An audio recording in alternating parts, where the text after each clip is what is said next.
Private school బస్సులలో RTO తనిఖీలు నిర్వహించారు. తెలంగాణ వ్యాప్తంగా సోమవారం నుంచి పాఠశాలలు పునః ప్రారంభం కానున్నాయి. దీంతో వైరాలోని ప్రైవేట్ స్కూల్ బస్సులను అధికారులు తనిఖీ చేశారు. ఫిట్నెస్ లేని కాలం చెల్లిన బస్సులను నడిపితే కేసులు నమోదు చేస్తామని హెచ్చరించారు.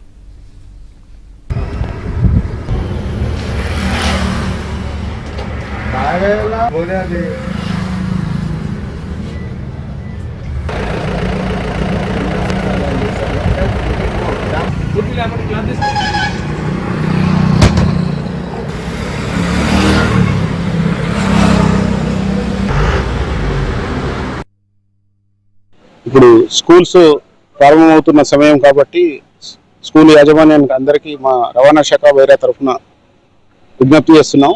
అన్ని బస్సులు ఏవైతే ఫిట్నెస్కి వస్తున్నాయో అవన్నీ యాజ్ పర్ నామ్స్ ప్రకారం అన్ని చేయించుకొని ముందుగా తీసుకొని రావాలి. అలా ఉన్న వెహికల్స్ మాత్రమే మేము ఫిట్నెస్ చేస్తున్నాము. సో విద్యార్థులకు ఎటువంటి అసౌకర్యం లేకుండా అన్ని రకాల పరీక్షలు నిర్వహించిన తర్వాతనే ఫిట్నెస్ ఇస్తామని చెప్పేసి ముందుగానే స్కూల్ యాజమాన్యానికి విజ్ఞప్తి చేస్తున్నాను. అదేవిధంగా వైరా యూనిట్ ఆఫీస్ పరిధిలో వచ్చే ప్రజలందరికీ రవాణా శాఖ వైరా తరఫున తగు జాగ్రత్తలు తీసుకొని రోడ్డుపై ప్రయాణం చేయాలని, ప్రమాదరహిత ప్రయాణం చేసుకోవాలని చెప్పేసి రోడ్డు భద్రతా నియమాలు అందరూ పాటిస్తూ విధిగా